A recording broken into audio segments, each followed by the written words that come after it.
ایک اعتراض یہ کیا گیا ہے کہ مذہبی لوگ انتہائی نالائق ہوتے ہیں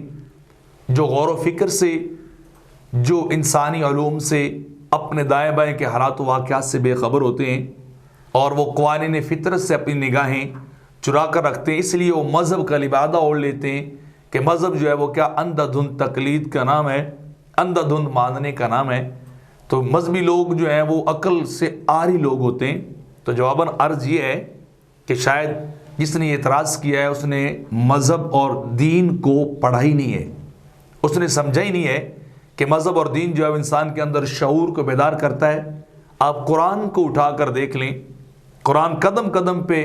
تتفکرون یتفکرون یتدبرون کے الفاظ جو ہے وہ ذکر کرتا ہے۔ اول العلم، اول النہا،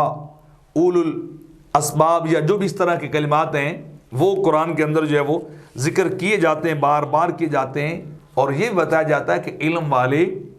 اور لا علم برابر نہیں ہے، جاہل اور ایک پڑھا لکھا آدمی کبھی بھی برابر نہیں ہو سکتے۔ تو یہ اعتراض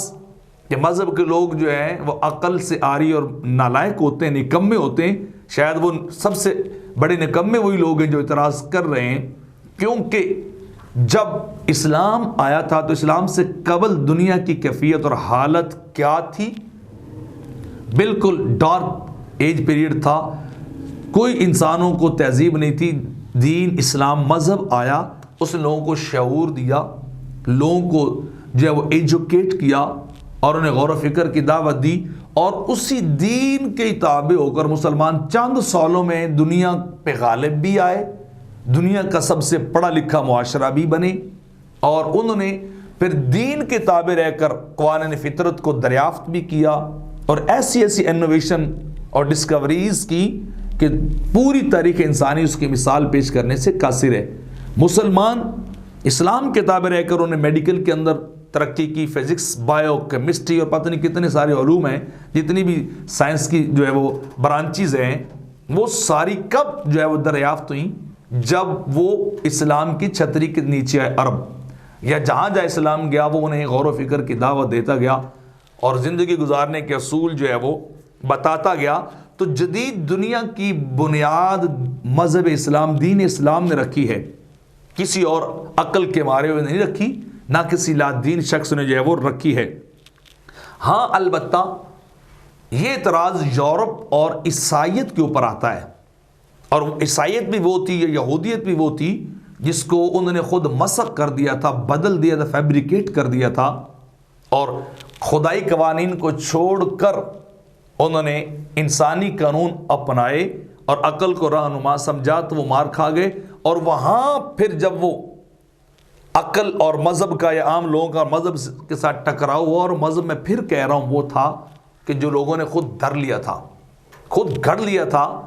اور وہاں ہر چیز کے اوپر عقل و فکر کے اوپر انہوں نے کیا ہے وہ بیریر لگا دیے، وہاں حدود بندی کر دی، جو بھی عقل کی والی بات ہوتی تو عیسائی اسے سولی پہ چڑھا دیتے۔ جو کلیسا چرچ کئی سو سال تک یورپ کے اندر جو ہے حکمرانی کرتا رہتا کہ بادشاہوں اور حکمرانوں سے زیادہ طاقتور مذہبی رہنما تھے، اور یقیناً انہوں نے جلایا ہے۔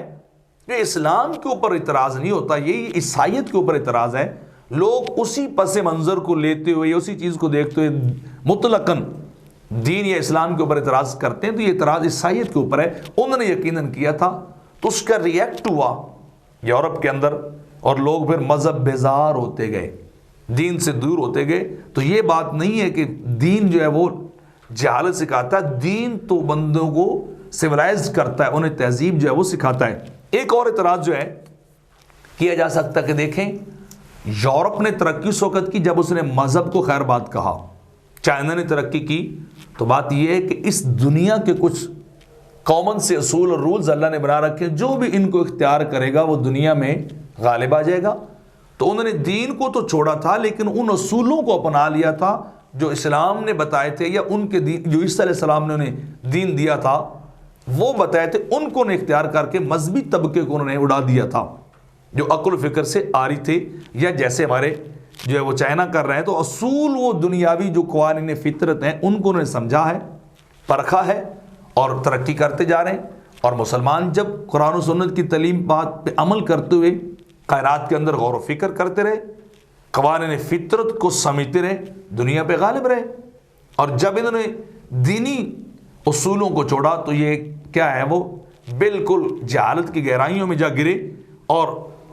اس کی ایک اور مثال میں آپ کے سامنے رکھ دیتا ہوں کہ آپ دیکھ لیں، ترکی تقریباً 90 سال تک لبرلزم، لا دینیت کے نیچے رہا ہے، ترقی نہیں کر سکا۔ مرد بیمار یورپ کا کہتے تھے، تو جب سے وہاں کچھ مسلمان لوگ آئے ہیں، اسلامی مائنڈ رکھنے والے، جو دینی جو ہے وہ ذہن رکھنے والے لوگ آئے، ترکی نے پھر اٹھنا شروع کر دیا ہے۔ پھر ترکی جو ہے وہ دنیا کی ٹاپ 10 جو ہے وہ کنٹریز میں آ چکا ہے، جو معیشت کے اعتبار سے دنیا کے ٹاپ 10 کنٹریز، ان میں ترکی بھی آیا اور بڑی تیزی کے ساتھ آیا ہے۔ شاید اس کے آنے کی سپیڈ تو شاید اس وقت دنیا میں سب سے زیادہ ہے، جہاں 5000 ملٹی نیشنل کمپنیز جو ہیں خود ترکی بیسڈ ہیں۔ تو مطلب کیا ہے کہ مسلمانوں کی بناوٹ ہی ایسی ہے کہ جب تک مذہب والے رہیں گے، دین دار رہیں گے، یہ غالب بھی رہیں گے، ترقی بھی کرتے رہیں گے، اور جو ہی اپنے دین سے ہٹیں گے تو یہ لوگ کیا ہے، یہ کار وذلت اور جو ہے وہ جہالت کے اندر جا پڑیں گے اور نیچے کی طرف جائیں گے، اوپر نہیں آئیں گے۔ تو لہٰذا مذہب جو ہے وہ جہالت نہیں سکھاتا، مذہب تو بتاتا ہے کہ علم والے اور لا علم برابر نہیں ہوتے، اور مذہب یہ بتاتا ہے والذین اوتوا العلم درجات، علم والوں کو درجے دیے جاتے ہیں۔ جو مذہب اتنی علم اور جو ہے وہ غور و فکر کی بات کرتا ہے، اس کے بارے میں یہ بات کرنا یقیناً انتہائی جہالت کی بات ہے۔ تو بس فرق صرف یہ کہ دین کو سمجھا جائے، غور و فکر کیا جائے، ان اصولوں کو سمجھا جائے جو اللہ نے قرآن میں اتارے اور آقا علیہ الصلوۃ والسلام نے حدیث میں ہمیں بتائے ہیں، اور پھر عقل کو امام نہ بنایا جائے، عقل کو ان کے تابع کیا جائے اور تابع کر کے چلے جائے، تو پھر چند لمحوں میں انسان دنیا میں غالب آ سکتا ہے، چند سالوں میں، تھوڑے سے وقت میں۔ اور اگر نہ ہو تو مادی ترقی تو ہو سکتی ہے، لیکن روحانی ترقی انسان کو کبھی بھی نصیب نہیں ہوتی۔